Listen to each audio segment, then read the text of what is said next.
खंडित. देवानं सांगितलं काय पडलं माझ्या पायात, तर देहूतल्या मालकांचा एक पुरावा आहे. तुका म्हणे काही न मागो अनेक, तुझे पायी सुख सर्व आहे. सर्व हा शब्द संख्यावाचक नाही. मुठभर, ट्रॅक्टर भर, ट्रक भर, वाडा भर, परिसर भर, प्रांत भर असं नाही. सर्व जेवढी पोषक सात्विक सुख येतं तेवढी सुख त्याच्या पायावर आहेत. तुकोबराय म्हणतात. म्हणून नामदेवराय म्हणले मला तुझ्या पायाची सेवा पाहिजे, दुसरं काहीच नको. असं काय असेल त्या पायात. राजा रावणाला मारून प्रभू रामचंद्र घरी आले. पायातली ताकद किती मोठी बघा. पायापाशी बसलं पाहिजे माणसाला. पण कोणाच्या माहिती आहे का? भांगाऱ्याच्या नाही. तुम्हाला एक मुद्दा माहित असेल, ज्याच्या गळ्यात 2 माळी आहेत त्याच्या जेवारीत उंदर निघले होते मारितू.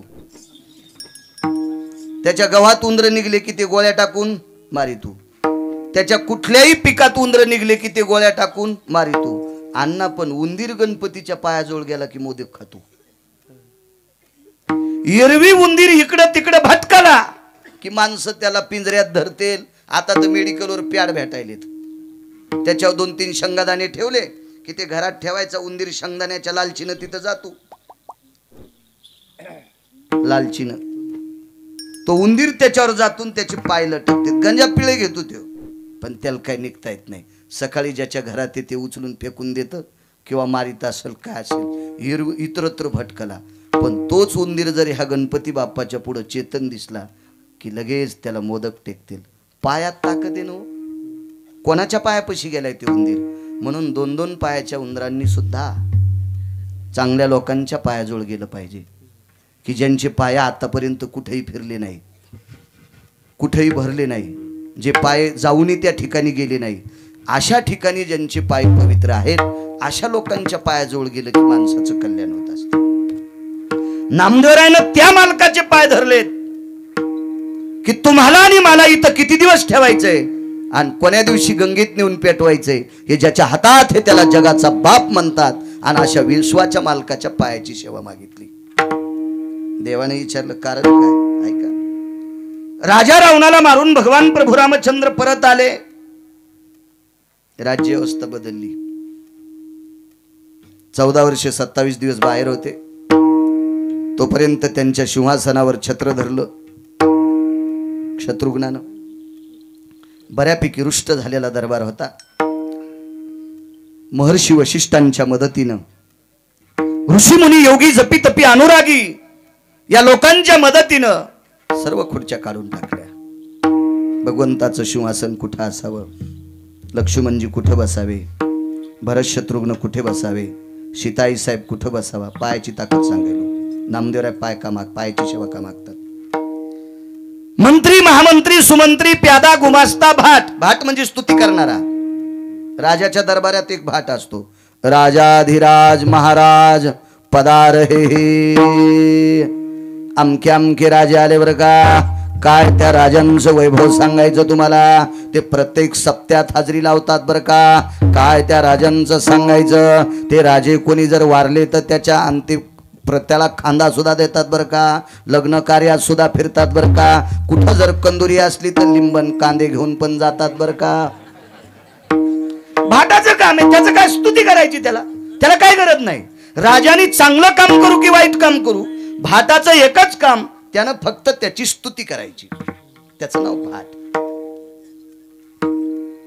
आणि तो भाट त्याला सुद्धा सिंहासन आणणं. रात्रीच्या 2 वाजता माझा जगाचा मालक, ब्रह्मांडाचा मालक धावत आले. सगळं काम आटोपून व्याप आटोपला घरी आले. काय मनात देवाच्या आलं देव जाणे. देवानं सांगितलं, सीते तू एकदा दरबार बघायला येतेस का. आईसाहेबांना सांगितलं, प्रभू तुम्ही केला, आता तुम्ही काय विश्वाचे मालक आहात, तुम्ही जी व्यवस्था केली ती काय चुकीची असेल वय, काय हरकत नाही मला ती, मी काय त्याच्यात चूक काढणार आहे. पण माझी इच्छा आहे सीते आपण दोघं एकांतात आपण तो दरबार बघायला जाऊ. रात्रीच्या प्रसंगाला सीताई साहेब दरबारात गेल्या. ही कोणाची खुर्ची, ती कोणाची खुर्ची, ती कोणाची खुर्ची. प्रभू रामचंद्र सांगत होते, अण्णा मग सीताई साहेबांनी विचारलं, मालक एक विचारू, तुमचा मोरड्याला संसार ज्यानं जाग्यावर आणला त्याचं नाव मारुती आहे. मालक, मी 6 महिने 26 दिवस अशोक वाटिकेत रडत होते. माझ्या अंतकरणातलं दुःख मोकळं करायचं काम मला सुखावर आरूढ केलं. असा एक पुत्र आहे, त्याचं नाव आहे अंजनी पुत्र हनुमंत. आपल्या दरबारात त्याला जागा नाही का? रात्रीच्या वेळेला सीतेच्या मुखारविंदातून पडलेला शब्द ऐकल्याबरोबर ब्रह्मांडाचा मालक रडत होता, रडत होता, रडत होता. काय हरकत नाही सीते, आपण आसन करू. कसलं करणार आसन? परवाला राज्याभिषेक आहे तुमचा. आजची रात्र गेली, उद्याचा दिवस आहे. परवाला सकाळी जयघोष चालू आहे. ब्राह्मण मंडळी येतील, हवन करतील, ऋचा गातील. आणि कधी आसन तयार करणार? सांगितलं मुहूर्त काढणारे महर्षी वशिष्ठ आपल्या घरचे आहेत. ते अजून पुढचा मुहूर्त काढून देतील. पक्षायतनो भेदी जया. पक्षायतन म्हणजे राजकारण नाही, पक्षायतन म्हणजे 15 दिवस. पुन्हा 15 दिवसाच्या पुढचं मुहूर्त काढलं आणि मग 15 दिवस वेळ भेटला. मारुती रायाला कुठं बसवायचं? मध्यभागी सिंहासन केलं, सोन्याची तपकडी केली, त्याच्यावर राजहंसाच्या पंखाची गादी लावली. पंख हे ठराविक ठिकाणी पवित्र असतात. काही काही पक्ष्यांचे पंख आपलेसे केले. मोरानं जर विचार केला तर त्रेतायुगात मोराने एक चुकीचं काम केलं, तर म्हणून लक्ष्मणजीचा शाप पडला. मोराचं इंद्रिय पतन झालं, पण त्याच्या पंखात त्याचा अपमान होऊ नये म्हणून पंढरपुरातल्या मालकानं द्वापार युगात त्याचे पंख माथ्यावर घेतली. महर्षी व्यासांनी त्याच्या पंखांनी 3 पुराण लिहिले, त्याला तिथे मान्य केलं.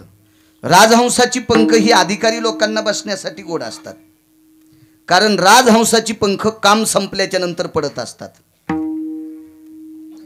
जोपर्यंत कामासक्त आहे तोपर्यंत त्याचे पंख पडत नसतात, काम संपल्याच्या नंतर त्याचे पंख पडत असतात. पुराणामध्ये 2 श्लोक आले. घरी गेल्यावर तुम्हाला मोठाले मोबाईल येतं, तुम्ही असं हिचकी जा त्याच्यावरलं, तुम्हाला ते 2 श्लोक सापडतील. किंवा ज्याला चांगला अभ्यास आहे त्याला विचारा. त्याला राजहंस म्हणतात. राजहंस हा 9 गोष्टींना प्रिय आहे. त्याच्यापैकी दुसरी एक गोष्ट, राजहंसाचा चारा गोड आहे. कावळे ढोपरा कंकर तितिरा, राजहंस चारा मुक्ता फळे. राजहंस मुक्ता फळ खातो, गारगुंडी खात नाही. हे कबूतर वगैरे काही खाते, राजहंस फक्त मुक्ता फळ खाणार. इतकी त्याच्या मुखात सुद्धा ताकद आहे. म्हणून त्याच्या पंखाची गादी केली, सोन्याची तपकडी लावली, त्याला पाय लावले हस्तिदंताचे, हत्तीच्या दाताचे पाय लावले. हा नाविन्यपूर्ण सिंहासन मारुतीरायाला केलं. राज्याभिषेकाचा दिवस नेमला.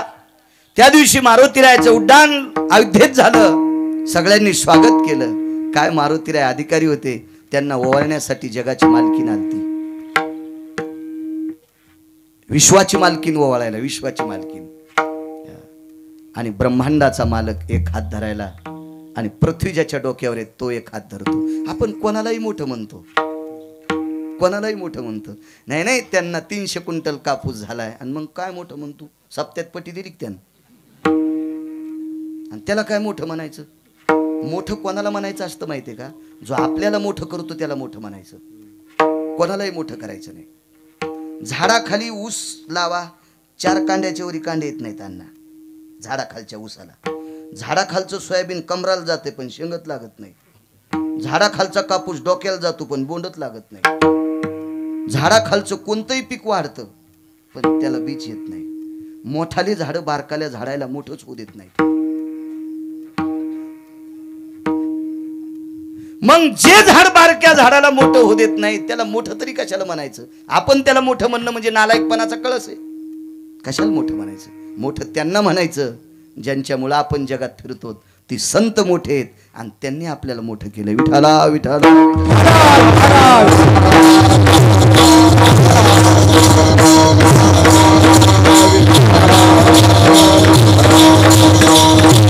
एखाद्या माणसानं विचार केला आमक्याला मोठं करायचं आणि देवानं ठरलं याला जर नाही मोठं करायचं तर काय चालतंय? एक जणांना मला 2 कोटी रुपये दिले, येरी म्हणायलो मला पूर्ण उरतेल इतके आहेत अण्णा. भरपूर आहेत माझ्याकडे, काय चिंता नाही, पैशाची अडचण नाही. पाईप आहे असा बारीकसा. 2 कोटी रुपये दिले आणि जाताना ढालेगावला अटॅक आला आणि गिरगावकर मेला. येरी म्हणायलो आमच्यावर घेतल्यावर तुमची लय खसखस पिकती. तुमचे बटणं लोखंडाचे आहेत का, तुमचे दबायचे नाही का? मी येरी म्हणायलो 2 कोटी रुपये दिले आणि ढालेगावला गिरगावकर जर मेला तर ते 2 कोटी फुकून घ्यायचेत का ना? पचू द्यायचेत का न पचू द्यायचेत? मोठं किती करायचं आणि बारीक किती करायचंय वरच्यानं ठरविलेले, खालच्यानं इचकायचं नाही. विठाला विठाला आपण त्याला मोठं म्हणायचंय, त्याला मोठं म्हणायचं, कोणाला सुद्धा मोठं म्हणायचं. मूर्खपणाचं टोक आहे ते. असो, तो ब्रह्मांडाचा मालक एका दंडाला धरतो. शेषशाही लखनजी एका दंडाला धरतात आणि मारुती रायला त्या सिंहासनापाशी आणलं. हनुमंत बसा, माग सरले मारुती राय, चरण सेवा खंडित. कळे भाऊ, सीताई साहेबाच्या डोळ्यातून पाणी आलं. अण्णा, अरे हनुमंता, अरे मालकाच्या विरोधात गेले मी. एवढा मोठा राज्यात एवढा दरबार तयार केला आणि मी मालकांची चूक काढली रे. आतापर्यंत मी कधी विरोधात बोलत नव्हते, पण तुझ्या करता बोलले आणि माझ्यामुळे हे सिंहासन झालं. तुला याच्यावर बसावं लागतंय. कोणाला म्हणायचं संन्यासी, कोणाला म्हणायचं ब्रह्मचारी? गथुडे बांधतो त्याला. ज्यानं वासनेला इस्तू लावला त्यानं भोगाला इस्तू लावला पाहिजे. ज्यानं कामाला इस्तू लावला त्यानं भोगाला इस्तू लावला पाहिजे. मारुतीराय म्हणले सीताई साहेबाला, आई साहेब, ज्यानं वासना जाळून टाकली त्याला पलंग काय करायचा आहे, त्याला गादी काय करायची?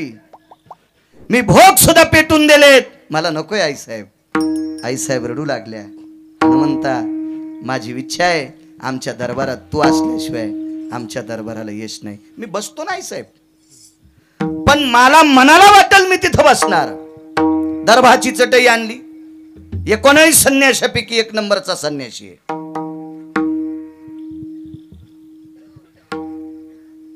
वारकऱ्यामध्ये सुद्धा 1 नंबरचा संन्यासी आहे. गिरगावकर सांगतो म्हणून ऐकायचं नाही सुभाष. येऊनी जन्मला मरकट, वैष्णवा माझी अतिश्रेष्ठ. हनुमंत मनावया कनिष्ठ, आईसा पापिष्ट कोण आहे? हे पैठणच्या मालकांनी सांगितलं, वैष्णवा माझी अतिश्रेष्ठ. मारुतीराय सारखं श्रेष्ठ कोणी नाही. आळंदीतल्या मालकांनी दखल घेतली. ध्वजस्तंभावरी वानरू, तो मूर्तिमंत शंकरू. आणि देहूतल्या मालकांना तर रस्ताच विचारला. काय भक्तीच्या त्या वाटा, मज दावाव्या सुभटा. असा निष्ठावंत संन्यासी. दरबाराची चटई आणली. प्रभू रामचंद्र पंचायतन होत आणि भगवंताच्या पायापाशी दरबाराची चटई टाकली. दर्भ म्हणजे पितराच्या दिवशी आणते ते गवत. हे जर नाही कळालं तर पोळ्याच्या दिवशी बैलाचा खांदा मळते ते मूळ, त्याला दर्भ म्हणत असते. फार अडचणीत जायचं काम नाही. ह्या दरबाराची चटई केली. त्याच्यावर मारुतीरायनं डावा गुडघा टेकला आणि उजव्या गुडघ्यावर हात जोडले आणि प्रभू रामचंद्राच्या समोर बसले. जिथं राम प्रभूचं मंदिर आहे का तिथं मारुतीराय प्रभू रामचंद्राच्या पायापाशीच आहेत. आणि शिवाय मारुतीरायाचा डावा गुडघा टेकलेला आहे. एक जण म्हणला आमच्या गावात राम मंदिर आहे, मारुतीरायाचा उजवा गुडघा टेकलेला आहे. मी म्हणलं मूर्ती घडीणार पेणार असेल, त्याला ज्ञान नसेल मूर्ती कशी घडवा, किंवा त्याला नसू द्या ज्ञान पण विकत घेणाऱ्याला तर अक्कल असावं. मारुतीरायाची मूर्ती जर आदा कदा आपल्या इथं कमी अधिक कधी कधी शब्द वापरून येतो, पण जर भंगली असेल काहीतरी निसर्गाचा काही होत असतो काही पाषाणामध्ये, तर मूर्ती जर बदलायची असेल तर पर्वत कोण्या हातावर असावा याचं सुद्धा शास्त्र आहे. त्यानं केली म्हणजे आपण आणायचं नाही. नाही नाही, शास्त्र म्हणेल ते सांडावे, ते राज्यही तृण मानावे. शास्त्र सांगतंय, पुराण सांगतंय, वेद सांगतंय, त्यानुसार आपण करायचं. मारुतीरायनं डावा गुडघा टेकला आणि उजव्या गुडघ्यावर हात जोडून पायापाशी बसल्याची ताकद नामदेवराय देवाला सांगत होते. देवा मग मला सांगा भारतात किती गावं आहेत देवा? देवानं सांगितलं खूप गाव आहेत. मग प्रत्येक गावात तुमचं मंदिर आहे का? भगवंतानं सांगितलं नाही. भारतात जेवढी गावं आहेत तेवढ्या गावात रामाचं मंदिर नाही, पांडुरंगाचं मंदिर नाही, शिवजीचं मंदिर नाही, गणपतीचं मंदिर नाही, पण प्रत्येक गावात मारुतीरायाचं मंदिर आहे. काही कुठं कुठं काही अडचण असेल तो भाग प्रांतभेद असतो, तितक्या पुरतं उचकण्याकरता घ्यायचं नाही. ते क्वचित कुठंतरी दळणात खडा निघतो. असं एखादं काही कारण असेल तिथं कशा करता नाही काय नाही, ते तिथला भेद असेल तो तिथं जाऊन तपासायचा. पण मारुतीरायाचं मंदिर नाही असं गावच नाही. तो विटेवरच्या मालकाला नामदेवराय विचारतात, देवा विश्वाचे मालक असताना तुम्ही तुमचे मंदिर सर्वत्र करायला सांगितली नाही, भगवान शिवजीनं सगळ्यांना मंदिरं करायला सांगितली नाही, पण तुम्ही दोघांनी मिळून मारुतीरायाची मंदिरं गावगाव करा असं का सांगितलं? तर विटेवरच्या मालकाच्या डोळ्यातून पाणी आलं आणि नामदेवरायाला सांगितलं, तो माझ्या पायाजवळ बसतो, तो माझ्या पायाजवळ बसतो. मग तुमच्या पायापाशी बसलेल्या मारुतीरायाला जगभर पूज्य केलं. इतके तुमचे पाय पवित्र आहेत, याच्या करता मला पहिलं कडवं द्या. हे जी देवा पै मागत, हे जी देवा पै मागत, हे जी देवा पै मागत, हे जी देवा पै मागत, हे जी देवा पै मागत, हे जी देवा पै मागत, हे जी देवा पै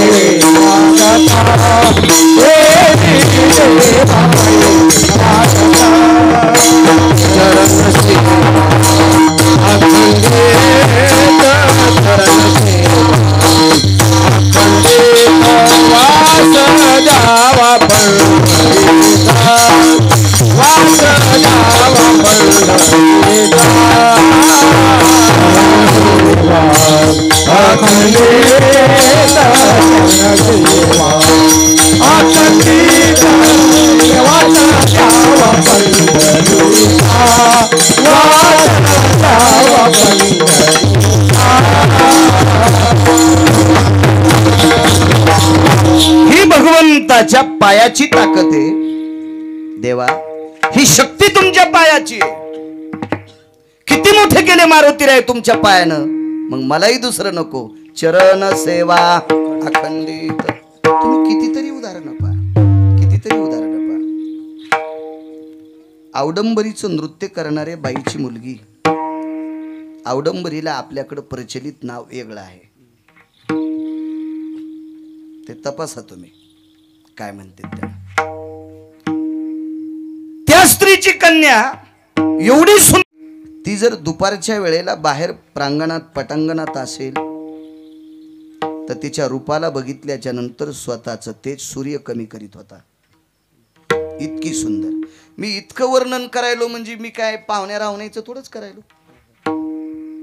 एका वारकरी संप्रदायातल्या अधिकारी स्त्रीचं वर्णन करतोय. हा, एखादा महाराज जर आता मी घरच्याचं दळीत असेल, पाहुण्याचं दळीत असेल, तर मग म्हणायचे घरच्याच दळी तू, याला बाहेरचं सांगताच येत नाही असं ते नाही. ती एक साध्वी आहे. ती शरीर लपून बसलेली होती, पण एके दिवशी तिला ज्ञानोबाराय सारखे महात्मे भेटले. धन्य कान्हो पात्रा आजी झाली भाग्याची, भेटी ज्ञानदेवाची म्हणून या. माऊली महावैष्णव ज्ञानोबाराय भेटले, पायावर लोळण घातलं. याच्या अगोदर लय मटक साधू भेटले होते तिला, पण साधू ओळखायची ताकद तिच्यात होती. बुवा रंगानं दिसतो बगळा, याचा पंथ चलय आशे वेगळा. देवाच्या नावाखाली मठासाठी पटी, जमलेल्या पटीवर चाले हातभटी. लेकराला सोबनी झाली वैदाची दोरी, दारूची शिशी आणालय आहे चोरी. कोंबड्याचा जीव गेला करी चिवचिव, निर्दयी माणसाला तशी नाही किव. बुवा रंगानं दिसतो बगळा, याचा पंथ चलय आशे वेगळा. राष्ट्रसंत दुनियादास महाराज म्हणायचे. कशाला पुषक आहे? इकडे बघा मालकाचा पुरावा. ऐसे कैसे झाले भोंदू, कर्म करोनी मनती साधू. अंगा लावून या राख, डोळे झाकून करत पाप. गोंदावया मिस ए, देव संताचे देव संताचे हरी कुटुंबाचे दास्य सदा सदा हरी कुटुंबाचे दास्य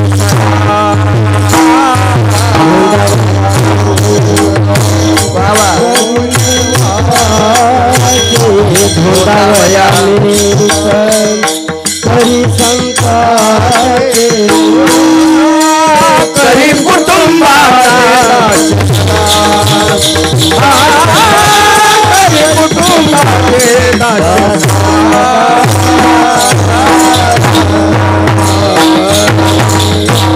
लोकांना भोंगण्यासाठी साधू झालाय आणि जीवन खर्च कुटुंबातल्या लोकांसाठी करायला, आणि त्याला जर आपण साधू म्हणत असेल तर त्यानं केलेलं पाप अर्धा आपल्याला लागते. अण्णा दोघाशी पतन सारिखेची, किती सुंदर गाता एवढं. आणि जर दारू पेत असेल आणि तुम्ही त्याला बोलून पाकिट देता असाल तर पाकिट देणाऱ्याच्या घराला कुलूप लागते. हा सिद्धांत आहे. म्हणून कधी कधी तपासणं हा महत्वाचा विषय. न तपासल्यामुळं मालकिनीला त्रास झाला. 7व्या अवतारातल्या मालकिनीनं महाराज न तपासल्यामुळं तिला त्रास झाला ना. 6 महिने 27 दिवस 26 दिवस एकटीला बसावं लागलं. रावण खोटा महाराज होऊन आलता. हो, तपासता आला पाहिजे साधू, तपासता आला पाहिजे. पाणी पिना छान के आणि गुरु करना पछान के. नाही म्हणले मोठ्या गाडीत आलेत महाराज, ते आमचे गुरु आहेत. अरे मोठ्याल्या गाड्या कोणाला बी येतात, कोणाला बी येतात. माझ्या लहानपणी जिवाजी बुवाचा जवळा आम्हाला जवळ होता. त्या जवळ्यात लोकनाट्य येत होतं आणि त्या लोकनाट्यात तुमची लाईट घेत नाही, ती कव्हा येतील कव्हा जाती. त्या लोकनाट्याला लाईन स्वतःचं जनरेटर 16 लाखाचं 24 लाखाचा ट्रक आला. तुम्ही त्याला मोठे म्हणता. साधू मोठ्या गाडीत किती आलाय त्याच्यापेक्षा त्याचं आचरण किती गोड आहे त्याला साधू म्हणायचं. या संप्रदायात वागण्याला किंमत आहे. वरी दिसे भला लोकाचारी, वरी दिसे भला लोकाचारी,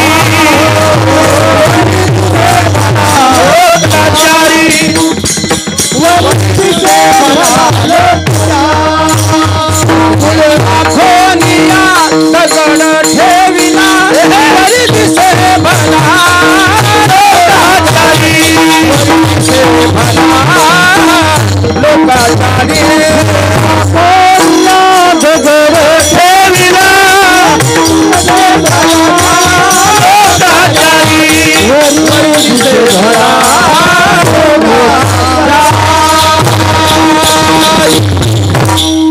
आता करत नाहीत माणसं, पण पूर्वीच्या काळात बंदी ढेप घेतल्यावर मधात काळ्या मातीचा ढेकूळ निघत होता. म्हणजे ते अर्ध बकीट पाखान भरायचं आणि पुन्हा ढेकूळ सोडून द्यायचं आणि वरून ते फळड्याव किलुक्षी मातोडत निघायचं. हे प्रमाण वेगळं. दगडालाच गुळ लावला वरून आणि लोकांना सगळा गुळ वाटत होता, आणि घरी गेल्यावर पपेच माईन फळड्याव दगडच निघला. काय म्हणे तुम्ही हे दगडच घेऊन आलात दुकानातून. तसे काही काही माणसं वरून गोड दिसते, हा आतून ओरिजिनल कावळे. विठाला विठाला.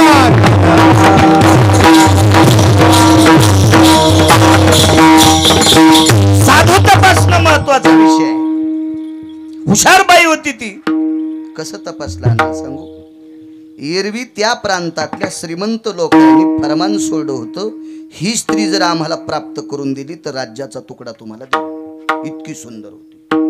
प्रसन्नवत तरुवरम शाखा भयजायु वितशाखा प्रसन्नस्तु तरुवर सर्वास्थितानां तनुगंधा भयजायते प्रसन्नस्तु यत् पुष्पाधिनी माल्याधिनी नैवम गांजा कसम लिखितम. हे काय गांजा वाढणाऱ्यानं लिहिलेलं नाही. इतकी सुंदर, इतकी सुंदर. मग हिला पकडण्यासाठी काही माणसं महाराजाच्या रूपात गेले, पण तिनं ओळखिलं काका हे भोंदू महाराज येत. ज्ञानोबरायला कसं ओळखिलं गरजे मावली. ज्ञानोबरायकडे बघितल्याच्या नंतर एक तेज दिसलं. ज्ञानोबरायकडे बघायचं आणि भगवान सूर्यनारायणाकडे बघायचं. फरक इतका वाटला, तेज सूर्याचं पण नाविन्यपूर्ण आहे, तेज ज्ञानोबरायचं पण नाविन्यपूर्ण आहे.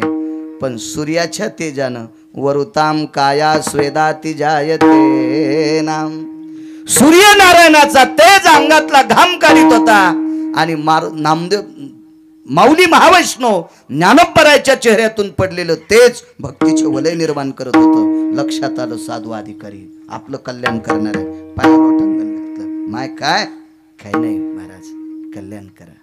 मागचं सगळं सांगितलं. एकच काम कर, पंढरपूरला जाय आणि त्या मालकाचे पाय धर.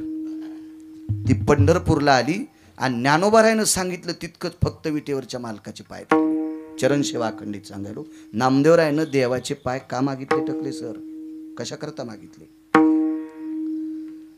देवाचे पाय धरले, धर म्हणले होते ज्ञानोबराय, असे धरले की प्राण जाऊस तर धरले. तिथंच प्राण सुटला अण्णा. मग आमची लोक जमा झाली सगळे. आश्विलायन, माध्यंजन, कान्नो सगळ्या शाखा आमच्या जमा झाल्या. ऋग्वेदी, यजुर्वेदी, सामवेदी, अथर्वेदी सगळ्या शाखा जमा झाल्या. हिचा बायोडाटा काढा. आता तिचा बायोडाटा कसा सापडन? कारण ती कोणाची कन्या होती? वारांगणेची. आणि वारांगणेच्या कन्येचा बायोडाटा असतो का? कसा सापडन बायोडाटा?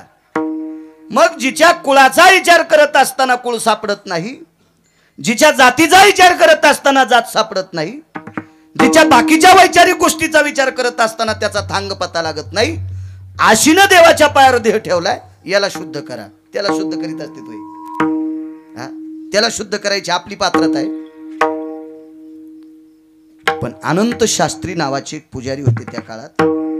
700 वर्षापूर्वीची गोष्ट आहे. मी काय त्यावेळेला तिथला सरपंच नव्हतो आणि कुठलाच व्हायची इच्छा नाही.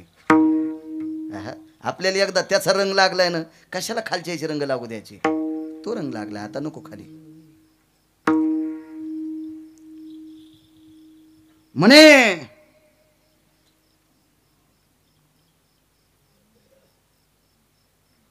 काय करायचं याचं नेमकं? अनंत शास्त्री म्हणले मी करतो ना, तुम्ही बाहेर व्हा. रात्रभर आता ती देवाच्या पायावर राहील. उचलून घेतली, खाली सोडली, दार लावलं, वळकटी टाकली आणि मंदिराच्या दारापाशी निद्रा केल्याच्या नंतर रात्री मध्यरात्री स्वप्नात साक्षात्कार झाला. अनंता तुझं मी सांगत सो अनंत, पाहे पाकानो पात्रा पवित्र. अनंता म्हणजे पुजारी सुद्धा अनंत होता. त्याचं नाव अनंत. आणि सांगणारा विटेवरचा अनंत आहे. ज्याची व्याख्या केली जात नाही त्याला अनंत म्हणतात. अनंता तुझं मी सांगत सो अनंत. मी म्हणजे मी नाही, विटेवरचा मालक. तुझं मी सांगत सो अनंत, पाहे पाकानो पात्रा पवित्र. ती एवढी पवित्र आहे, सव्य भागी दवडावी. सव्य म्हणजे उजवा. हे कधी कळत असतं सव्य ना अपसव्य?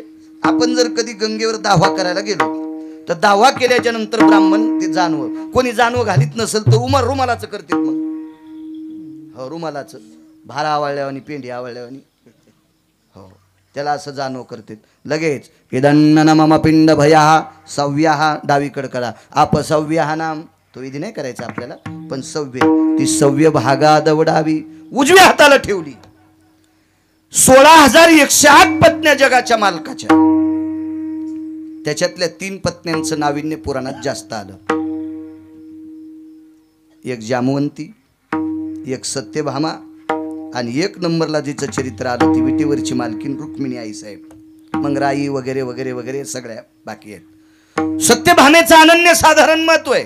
कारण ती सत्रजिताची कन्या, जिच्या बापाकडं शिमंतक नावाचा मणी होता. कालांतरानं हा मणी जामवंताकडे गेला. त्या जामवंताची कन्या केली. तो लग्नात मणी दिला. 21 क्विंटल 78 किलो 44 तोळे सोनं रोजचं देत होता. 22 क्विंटल. म्हणून या दोघी अनन्य साधारण महत्व. आणि लक्ष्मी ते लक्ष्मीचे.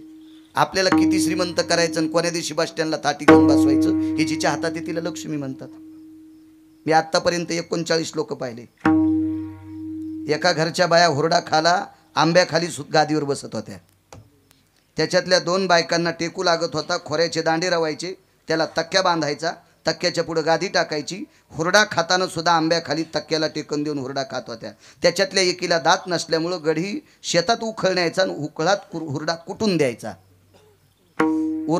त्या उखळात हुरडा कुटून द्यायचा. माझ्या डोळ्यानं मी 6वीला असताना त्या 9ला 9 बायका पाहिल्या. त्यांच्या कुळातल्या बायका मेसचे डबे करतात. कोणाची ताकद आहे? वर्षाची ताकद. अजून एक मुद्दा सांगतो. 39 पैकी 527 एकर जमीन एका माणसाला. ती पण मी 6वी 7वीला असताना त्या गावात लग्नाला गेलतो. 527 एकर जमीन एका माणसाला. शेवटच्या टप्प्यात तो माणूस लोकांना ओढून टाकलेल्या बिड्याचे दुंडकं वढीत होता. त्याला फुकण्यासाठी ईदभर जागा सुद्धा शिल्लक राहिली नाही.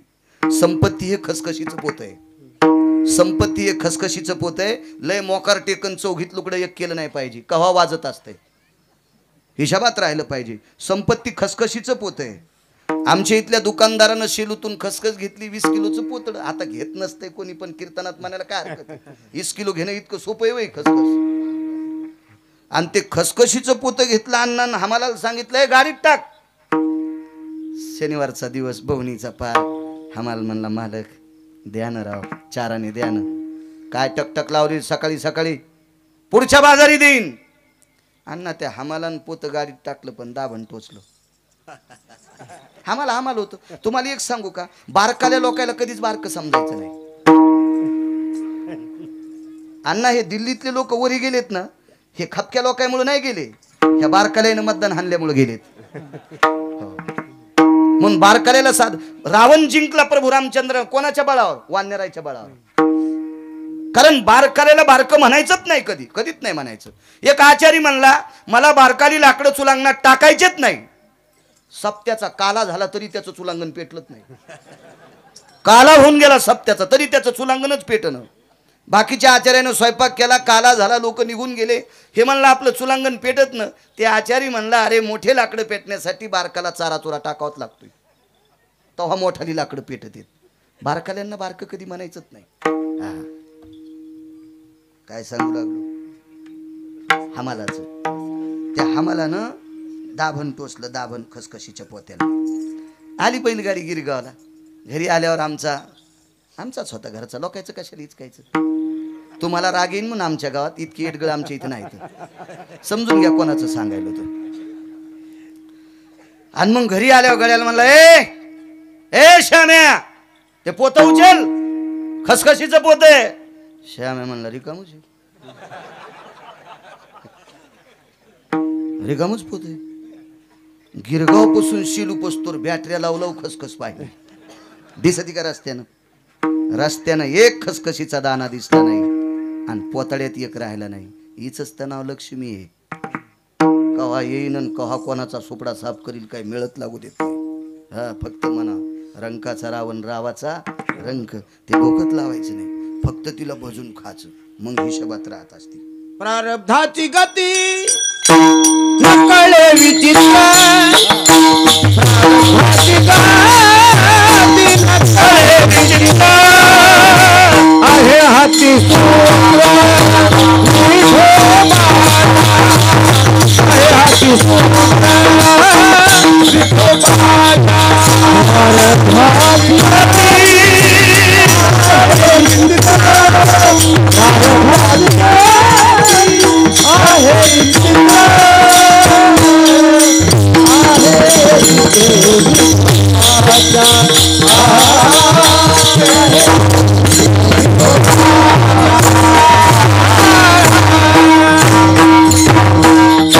प्रारब्धाची गती, इतकं प्रारब्ध विचित्र. अन्नमान धन हे तो प्रारब्धाधीन. प्रारब्धाचा विचार करायचाच नाही. अण्णा कुत्रे विमानात बसायले, कुत्रे सुभाषबा कुत्रे विमानात, श्रीमंताचे कुत्रे विमानात बसायले. काय प्रारब्ध आहे? ते नशीब आहे ज्याचं त्याची गोष्ट. अहो, जुनी माणसं सांगायची, संध्याकाळी जेवण झालं की चिमणी इजून झोपत होते. दिवा इजवायचे झोपताना, की या दिव्याचं तेल उद्याच्या संध्याकाळी पुरावा. इतकी माणसं हितानं वागत होते. काय परिस्थित्या होत्या. खेड्यापाड्यात रस्ता नसताना एका माणसाचं वाक्य सांगतोय, सुनबाईला बाळांतपणाला दवाखान्यात न्यायचं, रस्ता पांदीचा होता, बैलगाडी चलत नव्हती, बाजाला लाकडं बांधले आणि तालुक्यापस्तोर सुनबाई बाजाव नेली खांद्यावर, जिवंत बाई. काय परिस्थिती असेल. आता मसडा टेम्पूत चालल्यात.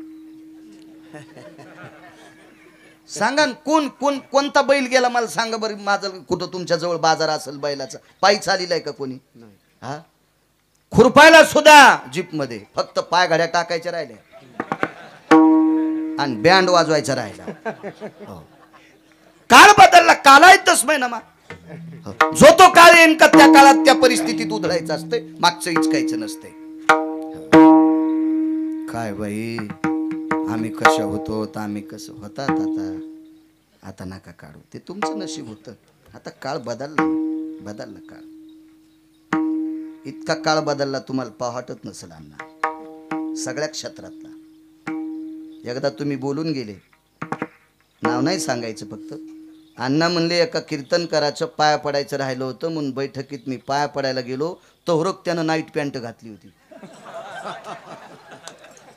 अण्णा तुम्ही साक्षीला येतो, तुम्ही महादेवापाशी सांगितलं होतं मला. मग मेमरी कार्ड लय टाईट आहे, हे 250 GB आहे म्हणून तर हे दुसरा घेत नाही मी. मला 450 वानराची नाव पाठ आहेत ह्या मेमरी कार्डात, त्याच्यामुळे हे घेत नाही मी दुसरा. आणि हे मोबाईल लय बेकार असते म्हणून, हे बटन दाबल्यावर डिलीट होते काही आणि काही बटन दाबल्यावर जे जाऊन ते बी लोकायला जाते म्हणून. त्याच्यामुळे आपलं ते घेणंच नको. हे आपलं हेच आपला गरिबीचा असलं पाहिजे. काय हरकत आहे, आणि घ्यायला काय हरकत आहे, पैसे आहेत माझं, मी सोन्याचा घेईन. पण आता म्हातारपणी गाऊन कशाला घालू. 90 वर्ष लुगडं घातलं, आता कशाला गाऊन घालायचं, आपलं लुगड्यावच मरायचं. आता नको म्हातारपणी, दुसरा घेणंही नको. घेईन पोट्ट कशाचं घ्यायचं, त्याचं ते साखरेच्या पोत्यातलं मुंगळे त्याचं ते ठरीन काय करायचं ते. आपण कशाला विचार करायचा. आणि विचारही नाही केलं पाहिजे. बऱ्याच बापायला वाटते त्यानं मोह ऐका, मी त्यासाठी संपत्ती कमिली. नालायकपणाचा कळस आहे. बापानं मुलासाठी संपत्ती कमवणं कर्तव्य नाही, आपलं उपकार नाही, कर्तव्य. प्रत्येक बाप मुलासाठी संपत्ती कमवतो, उपकार नाही, कर्तव्य. आणि म्हातारपणी मुलानं मायबापाला सांभाळणं उपकार नाही, कर्तव्य.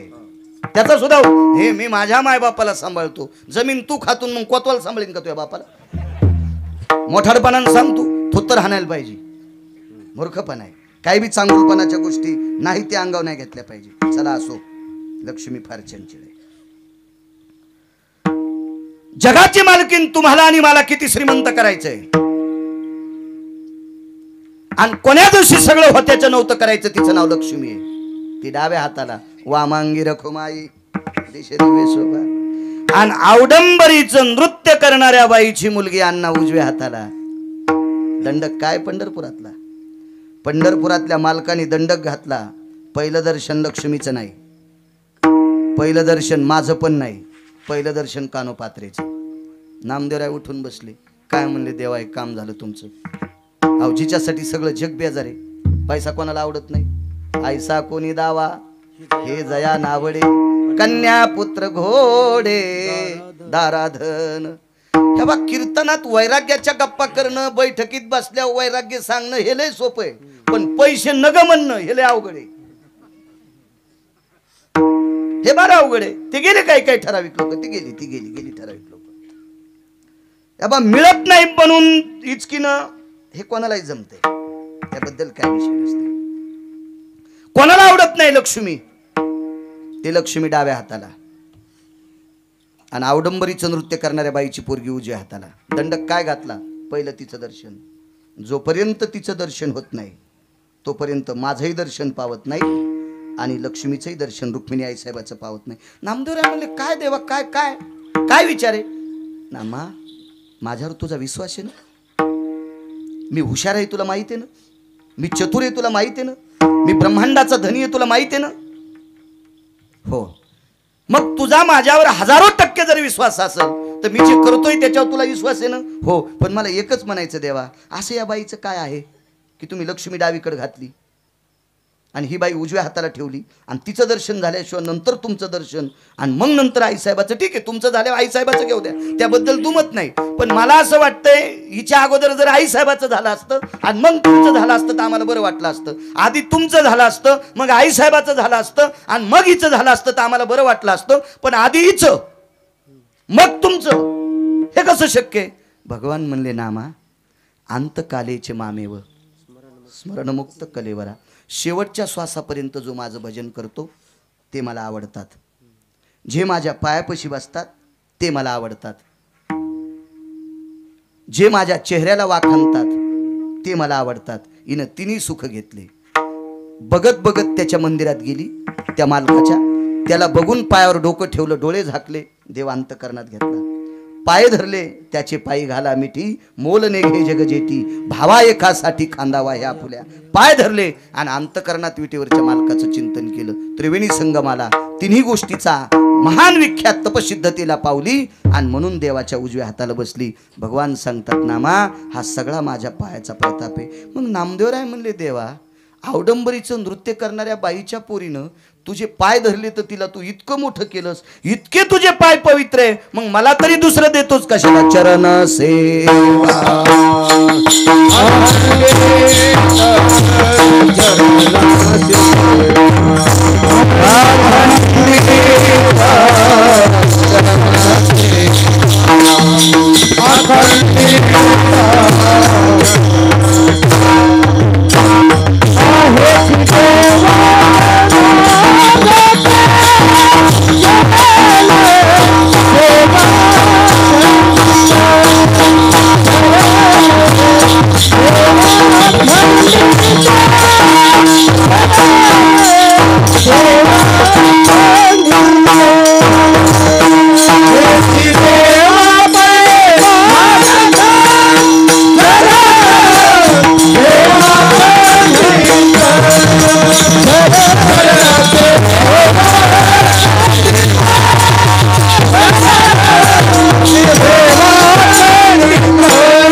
ब्रह्मांडाच्या मालकाला पाय मागतात. बिभीषण, माझ्या एका मालकाने बिभीषणाला मूर्ख व्याख्या दिली. पण बिभीषणाला मूर्ख म्हणण्याची पात्रता गिरगावच्या बाळूत नाही. ज्यांनी मूर्खाची व्याख्या त्याला दिली ते अधिकारी संत, त्यांचा अधिकारी, त्यांचं तो त्या वजनातली लोक आहेत, त्यांनी म्हणू द्या. पण बिभीषण हा प्रतापशील होता. तुका म्हणे अग्नी झालाशे शीतळण, प्रतापे सबळ नामाची या. भजनाच्या ताकदीवर सुभाषबा बिभीषणानं स्वतःचं घर जळू दिलं नाही, इतका बिभीषण अधिकारी होता. एक शपथ पुरावा मी ऐकला. आग लगी लंका में हलचल मचाई, बिभीषण की कुटिया कैसे बचाई रे, कैसे बचाई. शपथ पुरावा आहे, हा काय ग्रंथातला गात्यातला नाही, पण हा पुरावा मालकाचा आहे. प्रतापे सबळ नामाची या. तो बिभीषण एका संन्याशाच्या सानिध्यात गेला. ते संन्याशी माझे मारुतीराय आणि सांगितलं रे माझ्या दादाने मला हकलून दिले, काय करू? मारुतीरायने सांगितलं माझा ऐक, विश्वास येतो करी स्वामीवरी सत्ता, ऐक माझं लंकेश, तू आमच्या मालकाचे पाय धरू. तर बिभीषण म्हणला कसे पाय धरू बाबा? आमच्या मोठ्या दादानं तुमच्या मालकाच्या मंडळी अशोक वाटिकेत आणून ठेवल्यात. तुमच्या मालकाचं ना आमच्या दादाचं कट्टर भांडण आहे आणि मी त्या दादाचा सखा भाऊ आहे, मला राम कसे पाय पडू देतील? मारुतीराय म्हणले अरे त्याच्या पायात इतकी ताकद आहे, फक्त पाय धर, धर एकदा माझं ऐकून पाय धर. आणि बिभीषण वाकत वाकत प्रभू रामचंद्राच्या पायावर लोटांगण घातलं, दोन्ही खांदे उचलले अण्णा आणि विटेवरच्या मालकानं आलिंगन दिलं. आणि लक्ष्मणाला शिळाच्या स्फटिकाच्या शिळेहून उठिलं. खुर्च्या नव्हत्या तिथं, स्फटिकाची शिळा होती, स्फटिकाची शिळा, त्या शिळेहून उठिलं आणि बिभीषणाला तिथं बसिलं.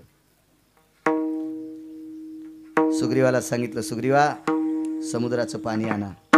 लागली सुग्रीव गेले, द्रोण केला. पलशम पत्रानाम द्रोणे भयो हो.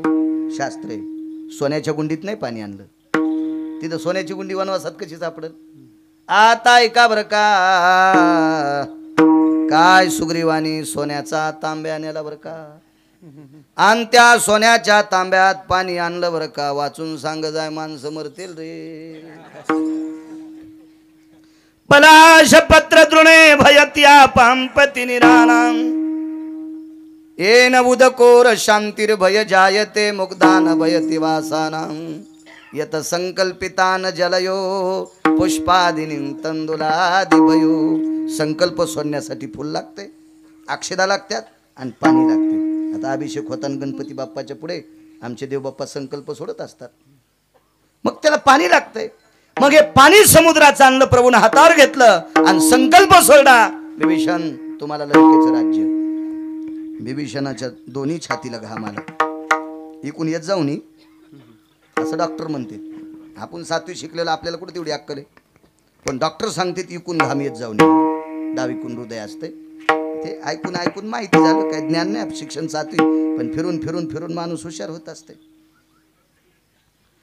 दोन्ही छातीला, हृदयाला घामाला, छातीला घामाला. मारुतीराने विचारलं काय नेमकं, कसे बोलते तरी मालक तू? अरे आमचा दादा मरायच्या आधीच मला लंका देऊन टाकली. भगवान म्हणले राजे, विभीषण म्हणलेत नाही, राजेच म्हणले. भगवान म्हणले विभीषणाला, राजे ऐका, तुमचे दादा इतके आडमुठेत ते मरुस तर सीता देत नाहीत, आणि त्याला मारून पण मी सीता नेणारच. मग त्याला मारल्याच्या नंतर मी सीतेला घेऊन जाणार, लंका तुम्हाला देतो. ते म्हणले कशाच्या बदल्यात? फक्त पाय धरल्याच्या बदल्यात. विभीषण प्रभू रामचंद्राला म्हणले भगवान, मी तुमचे पाय धरल्यावर तुम्ही मला लंका देणार आहेत असं जर रावणाला कळालं, ते जर उद्या तुमचे पाय धरायला आला तर लंका त्यालाच ठेवीन. मग मला तुला अयोध्या देईन, तुला अयोध्या देऊन टाकीन ना, तू काळजी काय करतो? ते का 10 पोती जेवारी होणार होता वय? तुम्हाला होऊ द्याची का न होऊ द्याची ज्याच्या हातात आहे त्याला देव म्हणतात होय बाप्पा. आणि काय कमी आहे त्याला? धरले पाय, मारला रावण, लंका देऊन टाकलं, सुतळीचा तोडा घेतला नाही. आणि मारुतीरायनं सांगितलं देवा, पत्नीचं सुख किती मोठं असते माहिती हो. मग तुमच्या पत्नीचं ज्यानं हरण केलं त्या रावणाचा सक्का भाऊ येतो, त्याला तुम्ही लंका दिली कशा करता? ऐका म्हणले, ऐका, त्यानं माझे पाय धरले. इतक्यान नाही, इतक्यान नाही. शक्ती ही लक्ष्मणाच्या अंगावर सोडली नव्हती, सुमाली नावाच्या राक्षसानं दिलेली आंदन शक्ती होती. आंदन सप्रेम भेट म्हणत होते पहिले, ती शक्ती राजा रावणानं ही शक्ती विभीषणाच्या अंगावर सोडली होती. शरणांगता वज्र पंजरू. पंढरपुरातल्या मालकानं प्रभू रामचंद्राने लक्ष्मणाला सांगितलं, माझ्या पाया पडलाय, याच्या डोक्याच्या केसाला धक्का लागता कामा नये. आपला जीव गेला तरी हरकत नाही, पण हा मरता कामा नये. शरणांगता वज्र पंजरू, हा मरता कामा नये. स्वतः लक्ष्मणानं स्वतःच्या छातीवर शक्ती घेतली आणि विभीषणाला वाचलं. तो चिरंजीव होता, त्याबद्दल दुमत नाही. काय झालं असतं, शक्ती इतकी सामान्य बी नव्हती की विभीषणाला ठुलं असतं, काहीतरी कुठं ना झालाच असतं तिथं. पण एका रस्वदीर्घ इतका सुद्धा